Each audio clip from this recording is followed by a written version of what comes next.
Welcome to Your School News. I'm Milo Kenny. And I'm Johanna Carey. Now let's get right into the news. Today's top headlines include Rookie of the Year banquet takes place, NHCS holds magnet fair, and NHCS gets ready for family roundtable discussions. First up, we have this week's top story. NHCS recently held the annual Rookie of the Year celebration at the Cape Fear Country Club.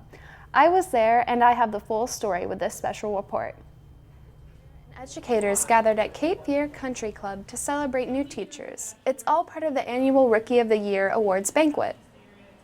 I think one of the biggest differences, like in my life, I'm 69 years old, we really put teachers on a pedestal. A lot of teachers today have people tell them, why teach? Can't you be a real estate agent or doing something else? So we're trying to make them feel like you are really important. You're making a difference in kids. And everybody knows it, they know teachers, but we feel like we're doing something about it. This was the fourth year for the award ceremony. Across the district, 300 new teachers joined NHCS this year alone. Teachers were nominated by their administrators to participate in the event, and there were 5 finalists. Our Rookie of the Year program was created 4 years ago, so this is our 4th annual time to celebrate our beginning teachers in New Hanover County Schools. We have about 300 beginning teachers, and about 200 of those are BT2s and 3s in their 2nd and 3rd year. They are eligible to be nominated by their administrators to be their school's Rookie Beginning Teacher of the Year. So because of that, we had 19 who were nominated this year, and we had 5 finalists. So what you see today are the 5 finalists who were not only nominated by their principals, but also went through a selection process and were deemed the top 5 of our beginning teachers. All 5 participants gave a great speech. Sydney Peterson from Forest Hills Global Elementary came out as the big winner. I'm having a hard time comprehending it right now. Having this honor is honestly my wildest dream, just to feel this honor. I'm just so overwhelmed and happy.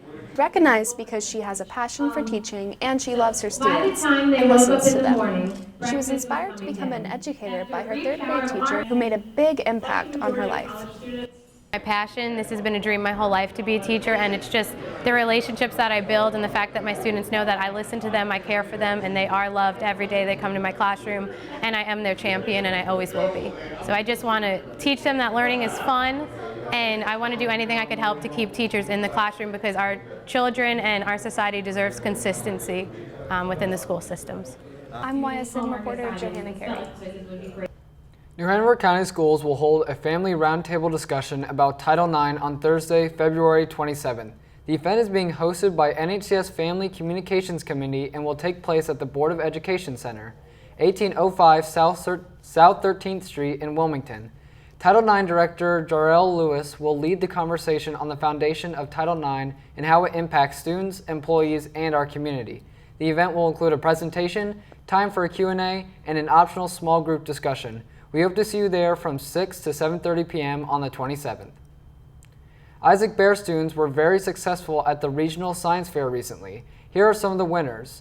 Elijah Ferris and Hannah Catalin in 3rd place, Biology and Special Water Award.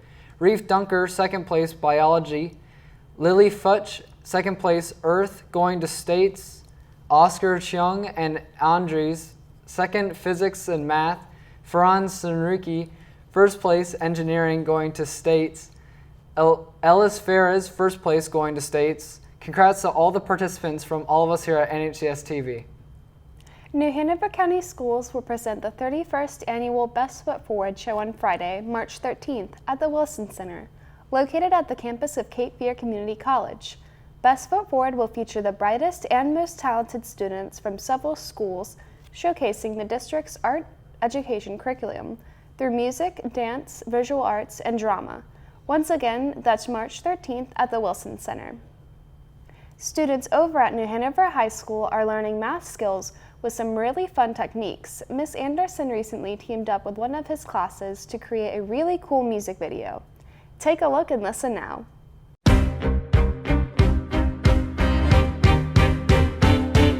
am not gonna divide by 0. No. I am not gonna divide by 0. So please bear in mind, it's a sign, it's undivided. I'm not gonna divide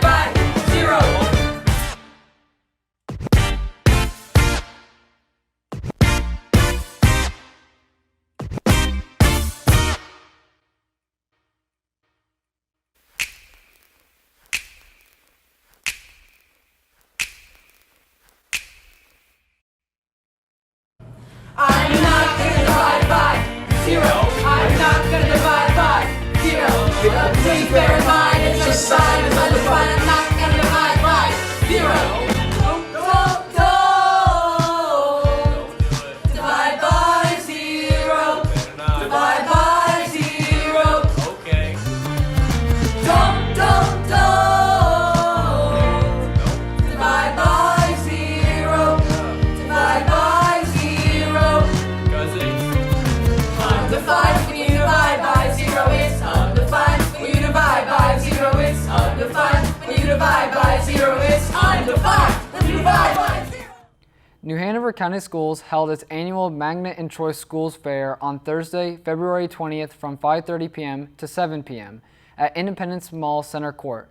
The Magnet and Choice Schools Fair is an opportunity for the district to share with parents and the community detailed information about programs and how to register students. Each school and invited community partners had a table to promote their school or organization. The Magnet and Choice School Fair provided information on the following topics: special programs, academic programs, gifted programs, student perspectives, staff perspectives, benefits, lottery process, where applicable, school calendars, and application timeline. All parents living in New Hanover County were welcome to attend. Bilingual liaisons were also available, as well as a representative from Student Support Services to answer any enrollment questions that parents may have had. Now don't go away, we'll be right back. Your school news continues on Spectrum Cable Channel 5 and online with Apple TV and Roku. Also, make sure to look out for our red and blue logo for all the latest news in high definition on Facebook, Twitter, and YouTube.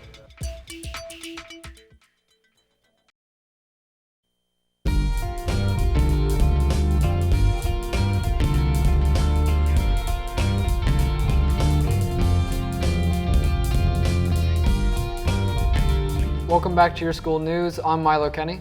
And I'm Johanna Carey. There's a lot going on in Twitter these days, and with our NHCS chat hashtag, you can join the conversation too. Right now it's time for our What's Tweeting segment, all the latest NHCS news and photos that are creating a buzz on Twitter. Our first story comes from the Eden Elementary second grade core students that recently took an amazing field trip. The Kindness Outreach Group held a concert for residents at Plantation Village Retirement Home, an annual field trip that is held each year. The students had the opportunity to sing and interact with the residents, all while putting smiles on their faces. Students at Coddington Elementary continue to gain more knowledge as they continue their Black History Month celebration. Notable African Americans from around the community and beyond have visited Coddington to either perform for them or to simply talk to them. This week, jazz artist Doug Ivering Trio are the latest to engage with students. They played instruments such as double bass, the drums, and a keyboard. Are you currently a senior? Are you interested in pursuing a career in education? Any current senior that are interested in going to college for education, this scholarship is for you. The NHCS Board of Education Future Teacher Scholarships applications deadline has been extended to March 6, 2020, so don't miss out on the opportunity to help pay for your dream career. Fifth grade students at Bradley Creek have been using Apple to bring their music to life. The Music Academy students recently worked on intros using GarageBand and have learned how to loop tracks and much more, thanks to Miss Lee, Miss Howie. The students' teachers thank Miss Lee for teaching the kids how to loop so that they can rock out to their new and amazing intros. Big thanks to Miss Lee and Miss Howie. This is your school news on cable and online. Look for our blue logo for all the latest news online at nhcs.net. Also, make sure to follow us on Facebook, Twitter, and YouTube. And for the latest weather conditions, keep it right here for your exclusive Weather Plus forecast that's on the screen when you need it.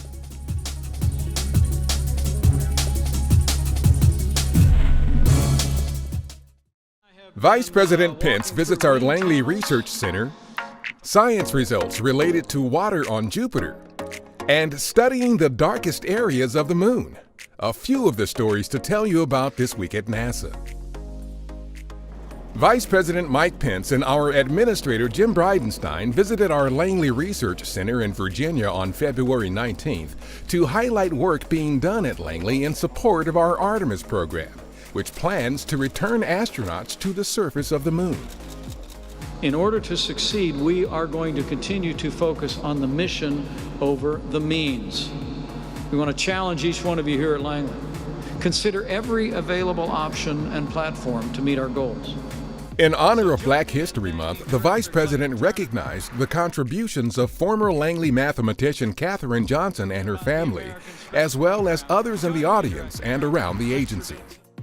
The first science results from our Juno mission's investigation into the amount of water in Jupiter's atmosphere estimate that at the equator, water makes up about 0.25% of the molecules, almost 3 times that of the Sun. These are also the first findings on Jupiter's abundance of water since our 1995 Galileo mission suggested Jupiter might be extremely dry compared to the Sun, a suggestion based not on liquid water, but on the presence of water's molecular components in the Sun.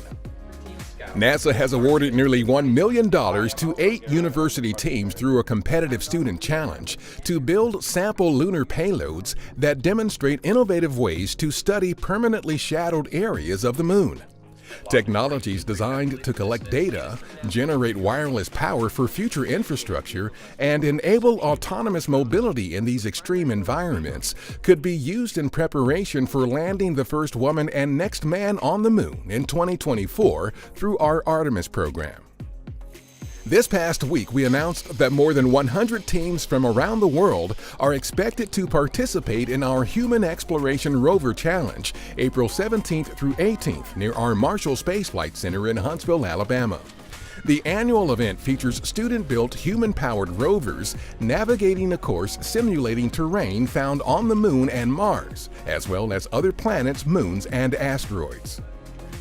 On February 18th, Northrop Grumman's Cygnus cargo spacecraft arrived at the International Space Station loaded with more than 7,500 pounds of research and supplies for the crew on board the station. Northrop Grumman launched the Cygnus 3 days earlier from our Wallops Flight Facility in Virginia. This is the company's 13th commercial resupply services mission for NASA. That's what's up this week at NASA. For more on these and other stories, follow us on the web at nasa.gov/twan.